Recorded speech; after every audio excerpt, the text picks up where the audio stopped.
Good evening, everybody. We'll go ahead and call the meeting to order. We do not have any agenda updates, and with that, I will ask Clerk Gumau to please call the roll. Mr. Billich? Mr. Boomer? Mr. Booker? Mr. Butita? Mr. Butita? Here. Thank you. Mrs. Crosby? Here. Mr. Fellers? Here. Mr. Fiducia? Here. Mr. Gurl? Present. Mrs. Gorl? Present. Mr. Hoffman? Present. Mr. Kelly? Here. Mr. McDonald? Present. Mr. Neighbors? Mrs. Red? Present. Mr. Salgado? Present. Mr. Schultz? Here. Mr. Tassoni? Present. Mr. Webster? Here. Mr. Westcott? Here. Mr. Arena? Here. 4 absent.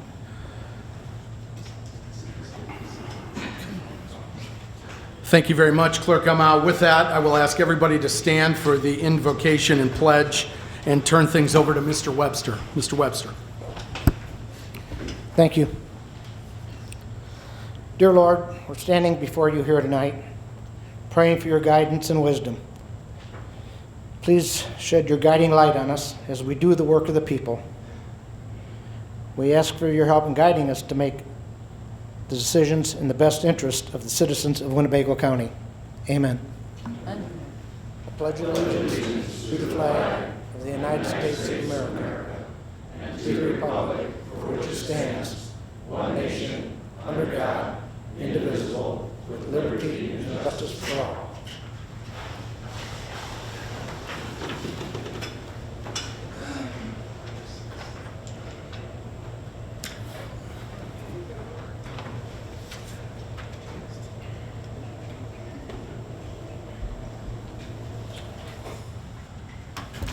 Good evening again, everyone. Thank you, Mr. Webster, for the invocation and pledge. Our next item of business is a proclamation. I'm going to ask our friends from Winnebago County the Buy Local Board to please come up, if that's okay. We're going to recognize the Winnebago County Buy Local movement, and some of their leaders are here this evening. We have a quick proclamation. Hey, how are you? No, come on, everyone can be in this.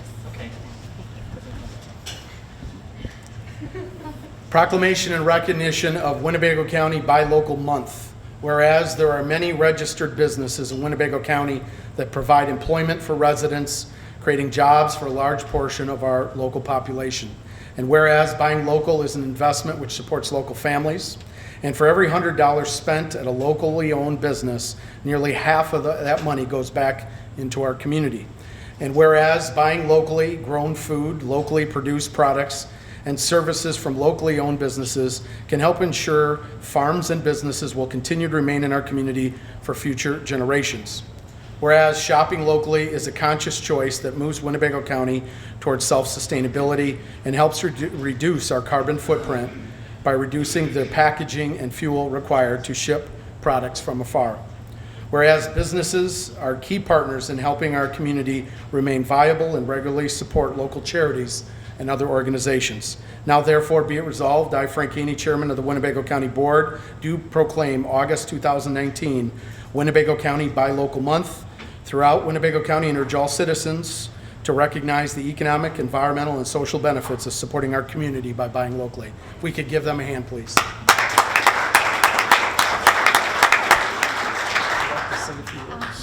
Okay, come on in.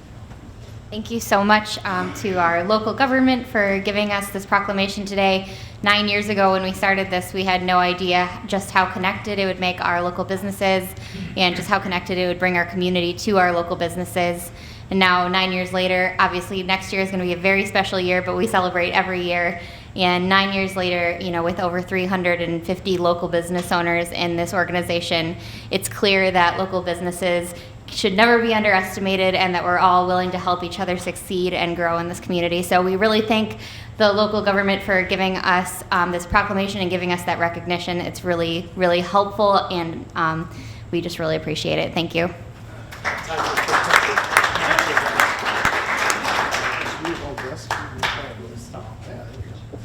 Face that. Okay. Right there. Yeah. There we go.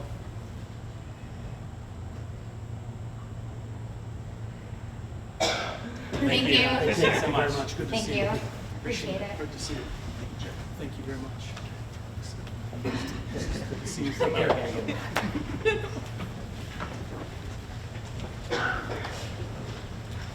Thank you very much again for all that you do. We have no public comments tonight, so we'll move on to our next item of business, board member correspondence. Any comments by board members this evening? Yes, Mrs. Gorel. Thank you. I want to thank everyone of our county board members who came to River Bluff on Tuesday night for dinner. It turned out to be, I think, surprising for many of our board members of what goes on out there and what the future plans are for River Bluff. The staff was elated, and after everyone left, they were all commenting on how happy they were to see our staff know who they are, to see our county board members, to see who they are, and how well they were received. So I want to thank our county board members for coming out that night, and they served a fantastic dinner. You missed it if you didn't come. Thank you. Thank you very much, Mrs. Gorel. Any other comments by board members? Seeing none, we'll move on to the chairman's report. I just have one quick item. The Rosecrans has reached out back maybe 3 years ago, maybe 4 years ago. Some of the longer serving board members remember there was an outreach to a couple of public entities, the county and the city, regarding the triage center and some gap funding related to their efforts around that. I did send a document late this afternoon to a couple of board members for a quick review.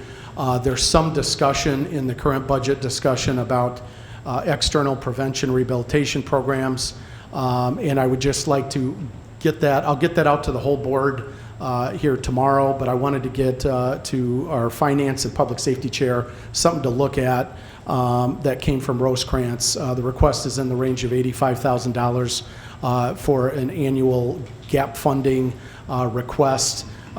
Many of you will remember that when Singer closed many years ago, some of the funding for mental health in the community was never captured through the state, and we've been in a scramble without a 708 board. Don't get Mrs. Gorel talking about that topic because she has a lot to say on that topic. But look for that. All the board will get it tomorrow. I don't know where it fits into the current discussions, but it definitely is something we should strongly consider. With that, we'll move on to announcements, communications. Clerk Gamel. Mr. Chairman, the items that were listed below were received as correspondence. And we'll place those on file. Thank you very much. Under consent agenda, item 10, may I please have a motion to approve the consent agenda? It includes a couple things: the raffle report, approval of the July 11th minutes, and the layover of the July 25th minutes. I have a motion by Mrs. Gorel, a second by Mr. Hoffman, Mr. Fellers. Item is now before the board. Those three items. Any discussion? Seeing none, all those in favor signify by saying aye. Aye. Any opposed? Motion passes unanimously. Next item of business, County Administrator Report. Carla. I just have a few items. I spoke to the Personnel and Policies Committee last night. We have the budget to hire a temporary person from GovHR to assist in the Human Resources Department. We're understaffed in that department. I want to make sure that things keep moving forward. So we'll be working out an agreement with them to have someone on site part-time. The person they've chosen to assist us has extensive experience in county government, having worked as an assistant county administrator as well as a human resources director in the past. So I think he will be able to provide some significant help to the department. We received comments on the Animal Services IGA that we have presented to the city. Our last meeting, we had asked them to at least help us define what services they would like provided.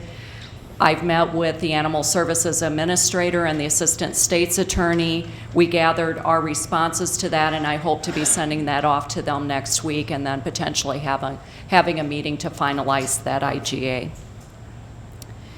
There's a meeting on Wednesday of next week to discuss the revised 911 IGA. I understand that the state's attorney has met with several attorneys, one for the coalition and the other for the other municipalities, and hopefully we can tie that agreement down to be presented to the board. Next week on Thursday, I plan to overview some draft reports that we received from Baker Tilly on the IT and purchasing reviews that were recently done. That will be a joint finance and operations meeting. And then on Monday, August 26th, Prairie Forge will be doing a presentation on all the work they've done so far related to the PSB demolition or repurposing. They will have some recommendations for the board to consider. I feel like they've done excellent work. They've engaged a lot of the stakeholders, and I think they've formulated some good options for the board to consider. So I hope everyone can attend that meeting. That's a Monday night. Thank you. That'll Mr. be a Schultz? special board meeting. I'm sorry, I missed that. That'll be a special board meeting. It'll be the entire board invited. Thank you very much. Thank you, Carla. Any follow-ups by board members? Seeing none, any department head comments or updates? Seeing none there, we'll move on to standing committee reports. The lengthy item tonight comes to the Public Works Committee, and we'll ask Mr. Tassoni to come up.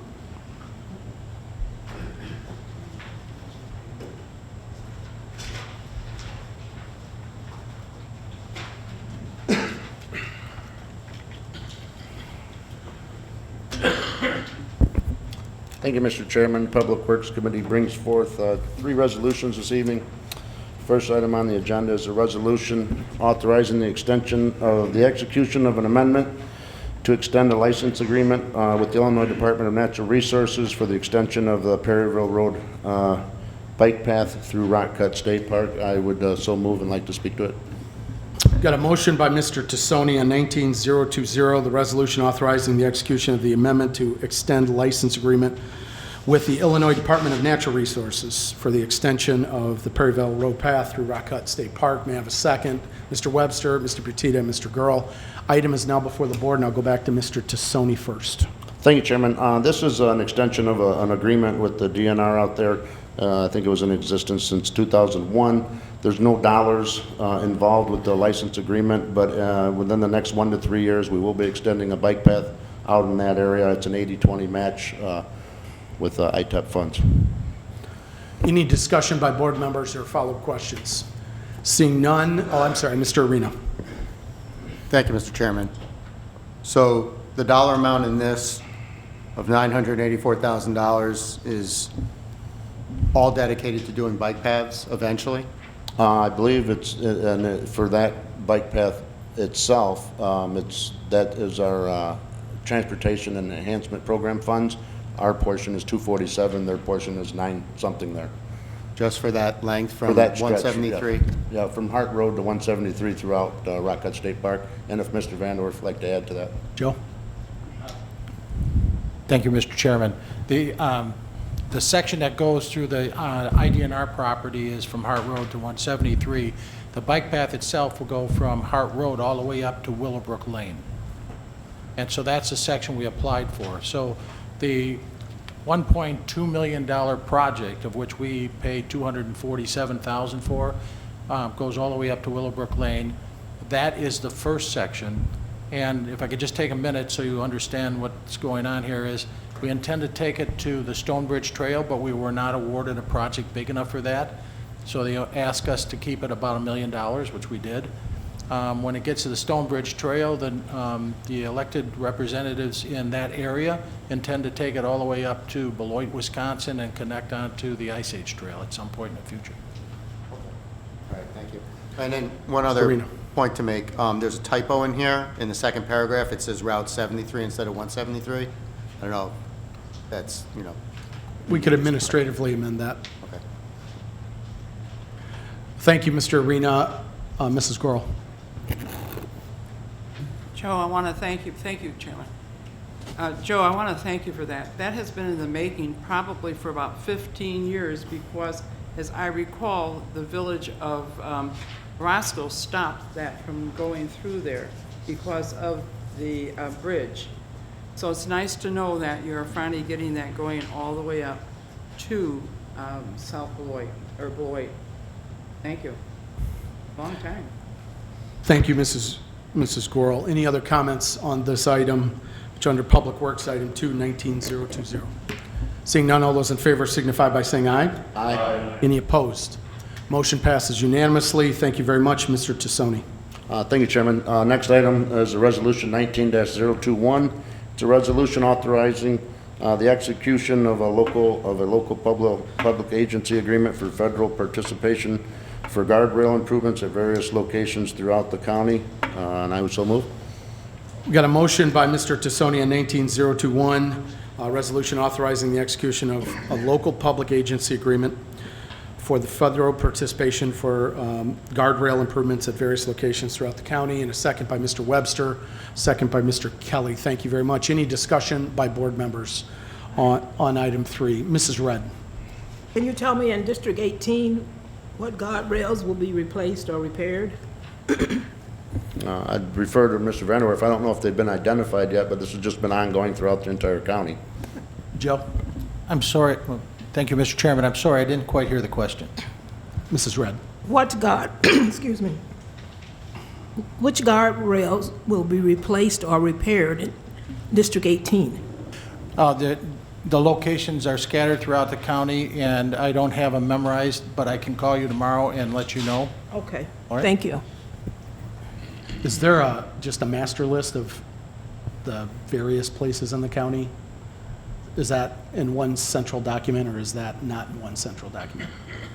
Each of the locations are in the design plans that we put together, and that's how we came up with a cost estimate for this project. Got it. And then this is 90-10 funding. We only pay 10%, and Public Works consistently has reinforced the need to do safety projects, and this is one of those.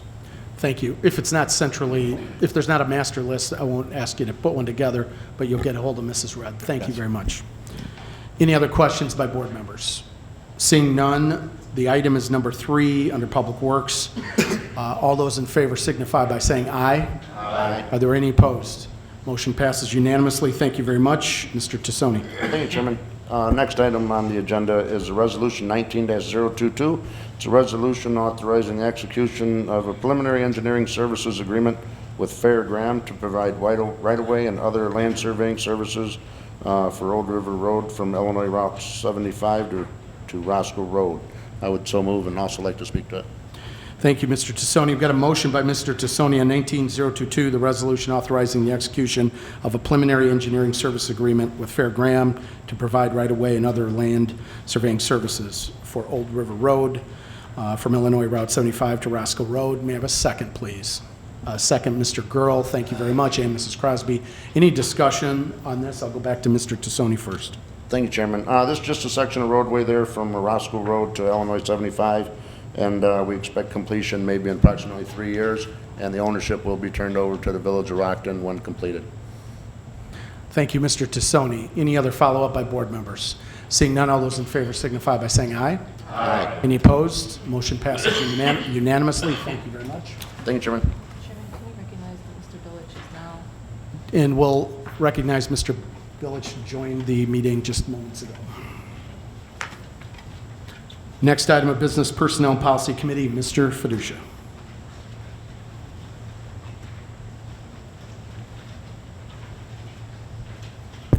Thank you, Mr. Chairman.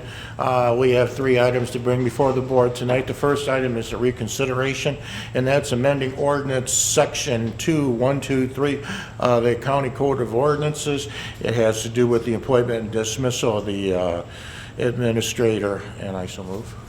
Got a motion by Mr. Fiducia on the ordinance amending section 2123 of the County Code of Ordinances, the appointment dismissal of county administrator on a reconsideration basis. Second by Mr. Webster. Item is now before the board. Any comments, questions? Seeing none, are there any board members opposed to this motion? I have a no vote. We'll cast for Mr. Petita, Mr. Kelly, Mr. Fellers, and Mrs. Crosby. We'll cast a yes vote for all other members present. The reconsideration of this item passes, and is adopted immediately. Mr. Fiducia. Thank you, Mr. Chairman. The next item is a resolution appointing Steve Chapman to the position of interim county administrator for the county of Winnebago, and I so move. We got a motion by Mr. Fiducia on the resolution appointing Steve Chapman to the position of interim county administrator of the county of Winnebago, Illinois. May I have a second? I have a second by Mr. Arena, Mr. Webster, and Mr. Gurl. Item is now before the board. Could we give a quick overview on this, on any particulars that we have to date? Mr. Fiducia? I guess it will be me, but maybe it should be Mr. Webster because he's talked to Mr. Chapman. But as it stands right now, he'll be hired for, I believe, 600 hours. Those 600 hours will not interfere with his pension. I don't know if he's planning to suspend it or not work the amount of hours that's going to need to bother his pension. And there was an hourly rate on here too, but I can't seem to find it right now. But I'm going to come back to you if that's okay. I'll go to Mr. Webster, who I think had a couple items to add, just for the record. Mr. Webster. I addressed this last night at Personnel and Policy Committee. The portion of this dealing with Mr. Chapman, the concern over his pension is not our concern. That's not part of our decision-making process here. Mr. Chapman is a smart man. He was our administrator for 26 years. I'm pretty sure he knows how to protect his pension. The limit that he could work without messing up his pension would be 600 hours. He's well aware of that. So he can taper those hours as he sees fit. And I'm sure that when he gets to that, close to that 600-hour mark, he will have to pull the pin on the operation. By then, with any luck, we're going to have another administrator, a permanent full-time administrator in place. Thank you. Any other questions or comments? Did you have a follow-up, Mr. Fiducia? No, sir, I don't. I see a few hands. Mr. Petito. Thank you. Just one more, Mr. I believe it's going to be August 31st, or it'll be effective August 31st. But he may be coming in to work with Carla before that, just to get up to speed on some of the issues, especially with the budget. Thank you, Mr. Petito. Thank you, Mr. Fiducia. I see Mrs. Crosby. Having said that, my concern was that we were waiting 30 days or 3 weeks before he came on board. So it's your representation that he's going to start earlier. Can you elaborate on that for us? I was under the impression that he was going to be coming in and working with Carla before her end date. I don't know if Carla discussed that with him. I met him the other day, and that was not one of the questions that I asked him. Carla. I have been in communication with him. We're working on dates for him to start. It will be prior to August 31st. Thank you very much. Any other questions, comments by board members? Seeing none, the item is the appointment of Steve Chapman to the position of interim county administrator.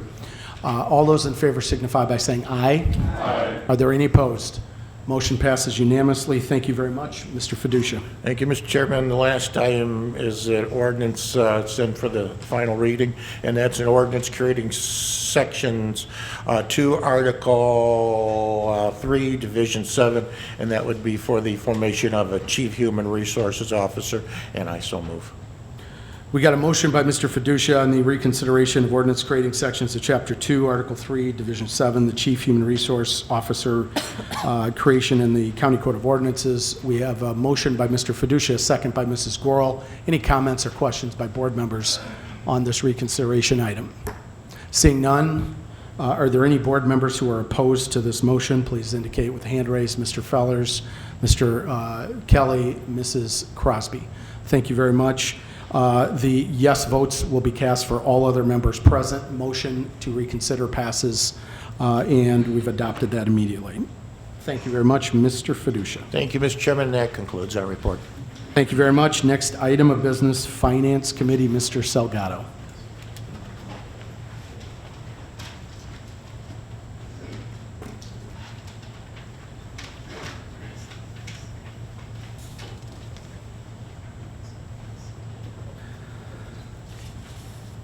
Thank you, Mr. Chairman. Today we don't have a report, but I do want to talk a little bit about the budget. The budget, the first round was presented on Monday, and Carla and the team and the finance team presented 4 items, just the 4 scenarios that we typically do with the no tax levy, the new growth, and the CPI increase, and the new growth and CPI increase.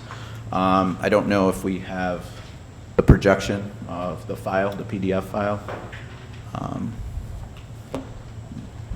I'd like to present it. I don't know if there's communication. Do we have that teed up?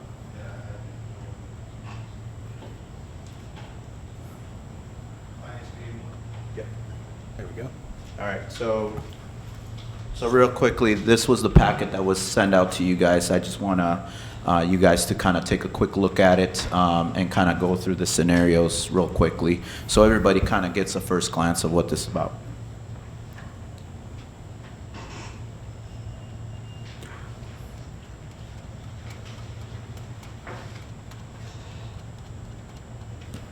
So the first item, as like I said, the 4 different scenarios, and you see it on your screen. These are the 4 scenarios that we typically do. And towards the bottom, obviously, worst case scenario, as we see at the bottom. If you see at the bottom, pretty much we are the first with no tax levy increase. We are at a deficit of $3.1 million. So that's where we're at. This is both combining the public safety sales tax and the general fund. Best case scenario, if we take the new growth in the CPI, which is a $900,000 reduction, essentially, so it brings us to a deficit of $2.2 million deficit, which essentially, the first scenario, the no tax levy, we're just right about our required fund reserves by, I want to say, less than $100, within $100. So that's where we're at. The recommendations were made based on the finance team taking into account. The next step is to kind of have the departments come in, present their recommendations, what they feel justify their needs and wants, to kind of make those decisions as we go through the process. So I just wanted to show you guys a snapshot. I'm going to go on to the next one real quick, but just to give you a glance where we're at and what we're looking at based on the current recommendations, the revenue trends that we kind of have, and obviously there's the insurance. I don't believe we've got the final numbers, but those are best shots that we have with the information we have. So I'll go on to the next sheet, which kind of breaks out the general and the public safety sales tax funds for us.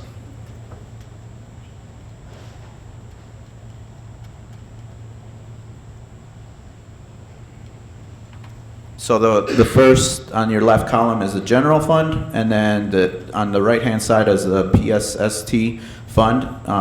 The top is the revenue expenditures, and then I'm just going to scroll down really quick, give you a snapshot of what that looks like by the fund.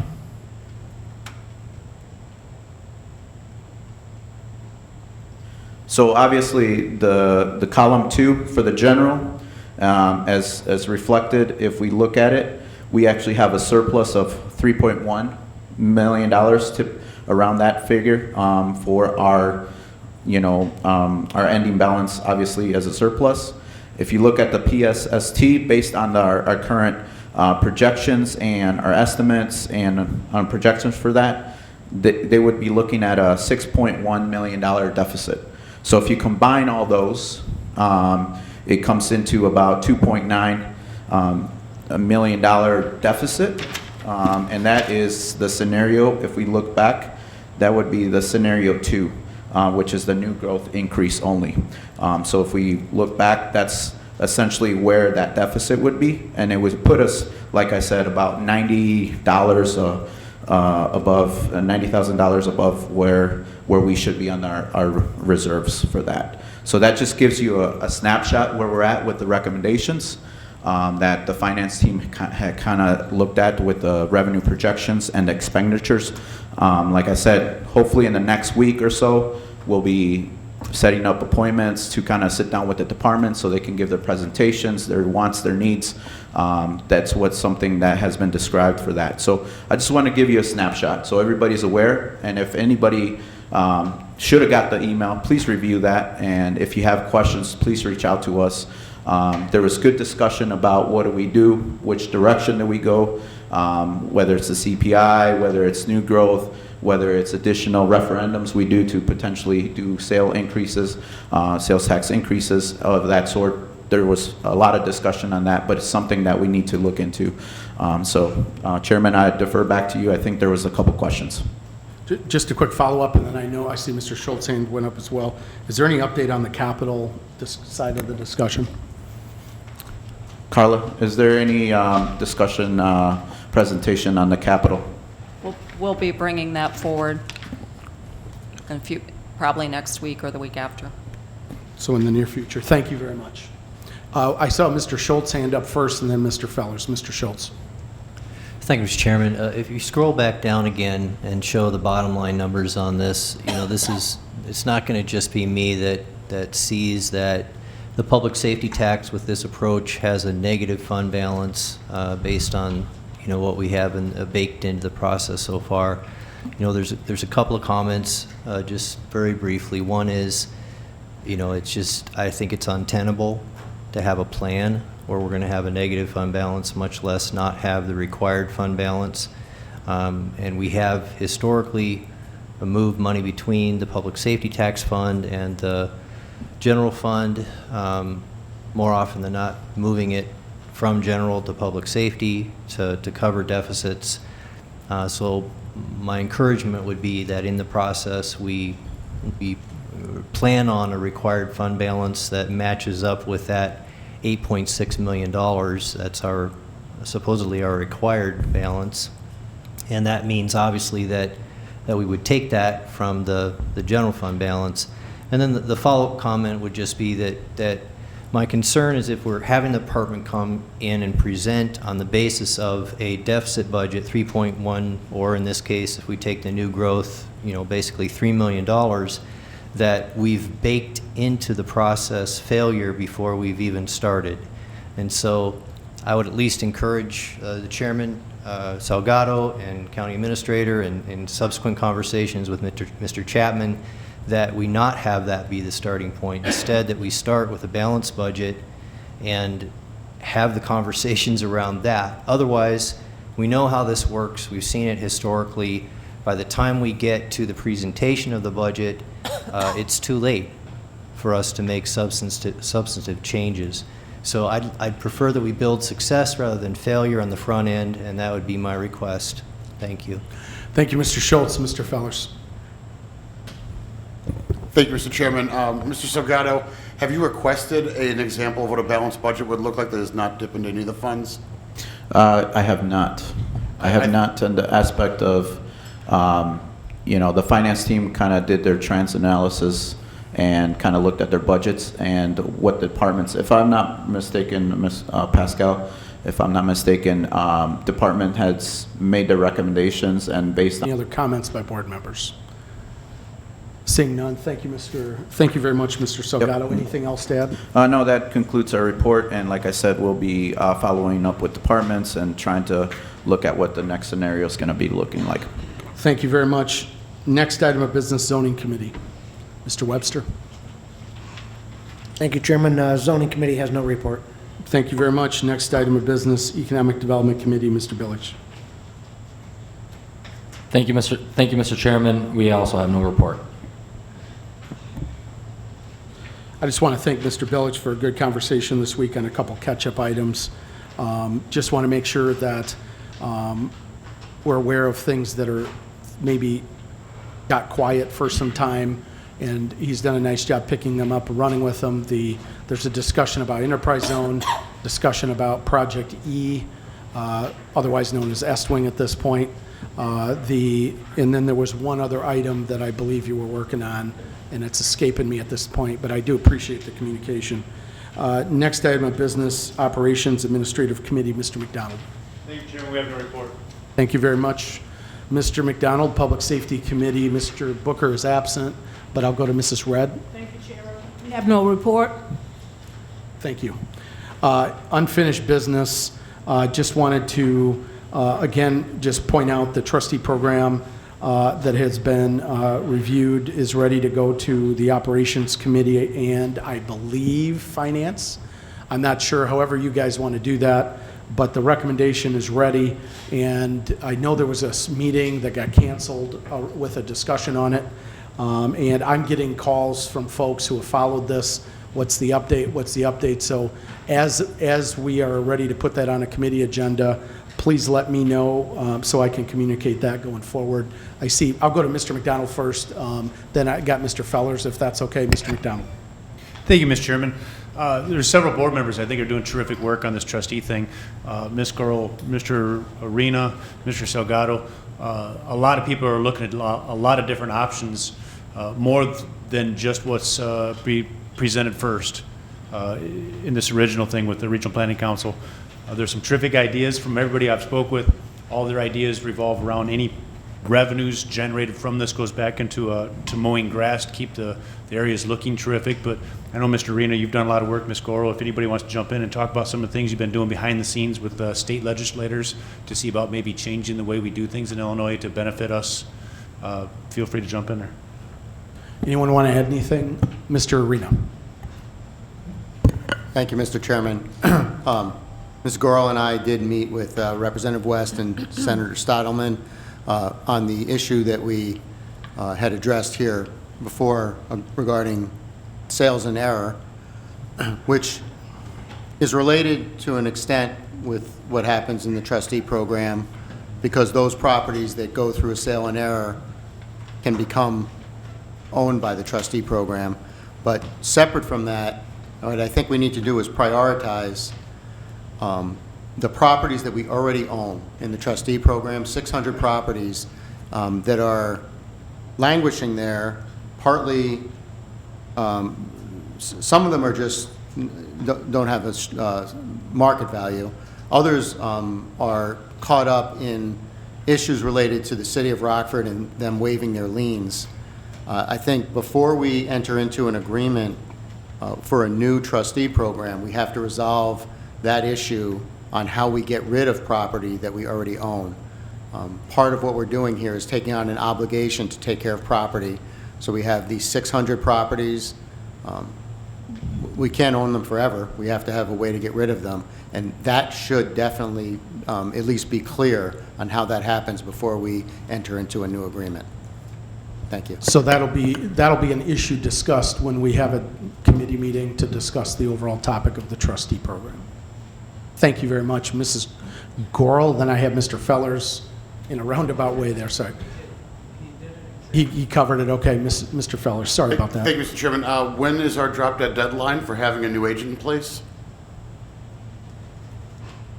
Mr. Arena on a follow-up. Right. There is no deadline. Okay. If we have no trustee program, nothing bad happens. We can pick up the properties, even if we went a whole year, you can pick up the properties. So we have no deadline whatsoever to move forward. And we, just so everyone understands, we don't have to have a trustee program at all. This is all at our option. Thank you. Follow-up, Mr. Fellers. Yeah, I mean, state law and set policy later, but if we let this sit there and languish out here, it means that we have 600 some odd properties in which nothing is being done on. All of our municipalities are basically losing money on them day over day because of the maintenance costs on them. And this board can't simply micromanage 600 properties because some of us know a little bit about real estate and a little bit about properties. We need to get our trustee program and our agent back up and running ASAP so we can start selling these properties, getting them off our rolls and not sitting around and waiting for it. I don't understand why we're going to sit here and micromanage this thing to death while we could actually be doing something. Thank you, Mr. Fellers. Only thing I would just advocate for is that we do have a committee discussion on this, and I do think there's a number of issues that will flush out of that discussion. And to this point, I think a number of these issues have been productive when they've just been put out there and talked about.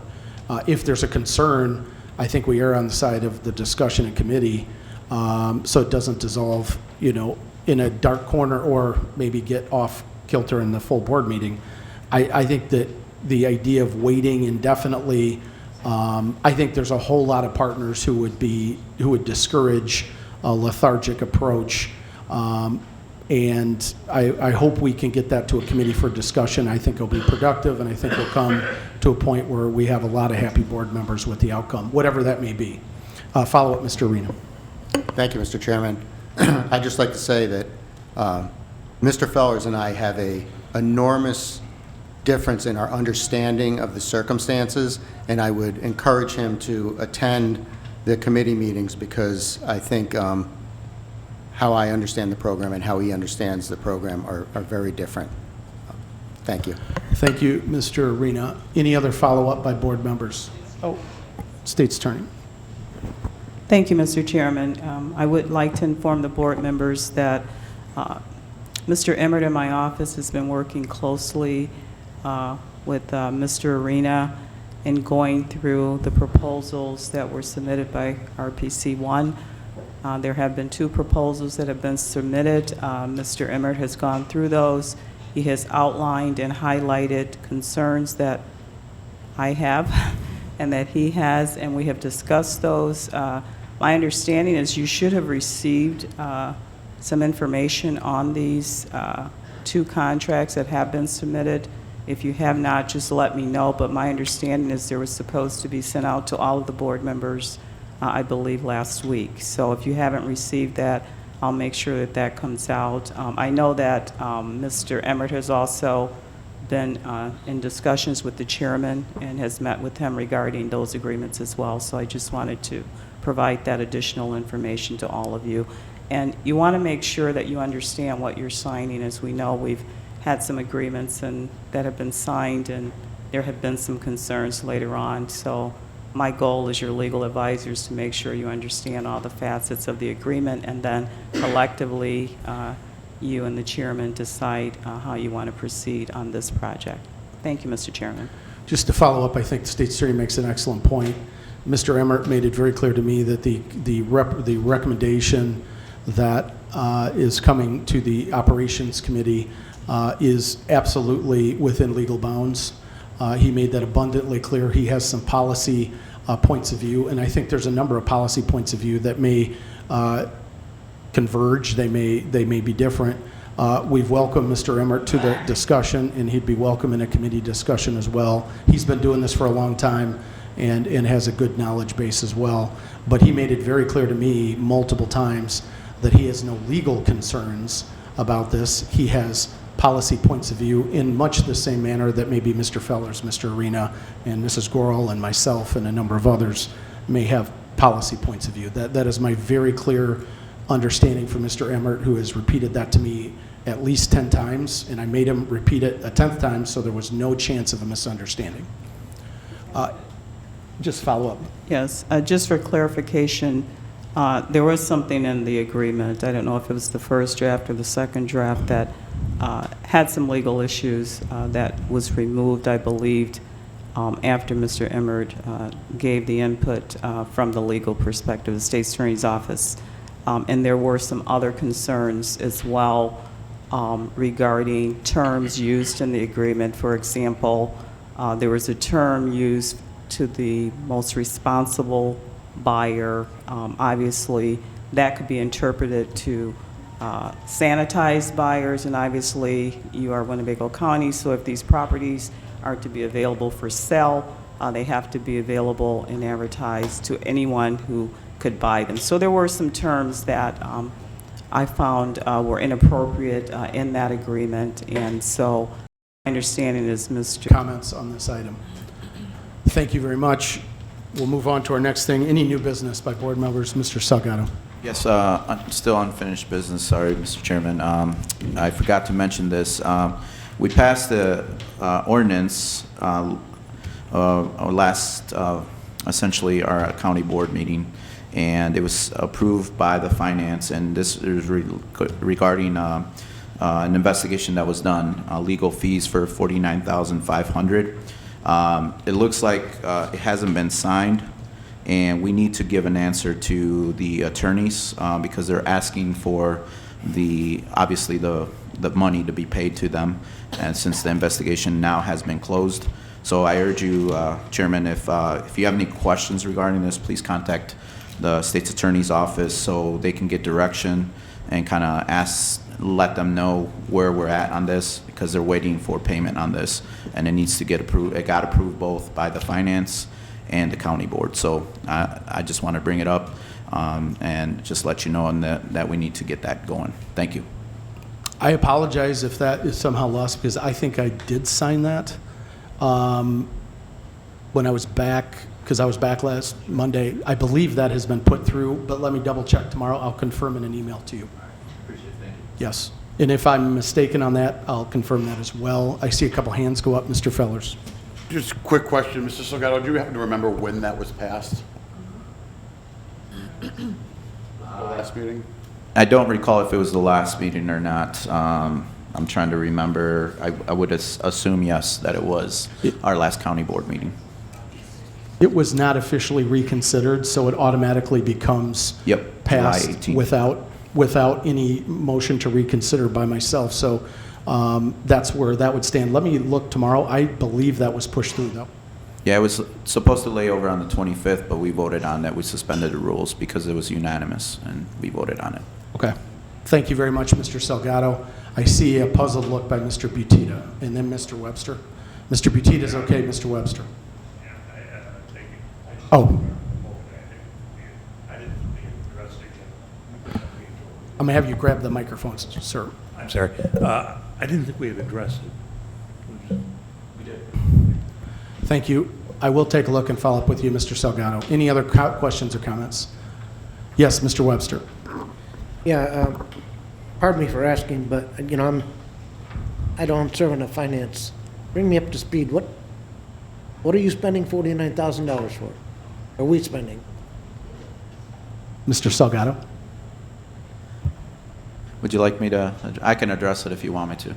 It's just legal fees for an investigation that was done for a complaint within the county. Obviously, they did an investigation. They gave an unfunded report out there, and then obviously we got billed for it, and it was $49,500 for their services. Any follow-ups? Seeing none, any other comments under unfinished business? Any other comments under new business? With that, I would take a motion to adjourn. Mr. Fellers on the motion, Mrs. Gorel on the second. All those in favor signify by saying aye. Aye. Any opposed? Motion passes. Have a good evening.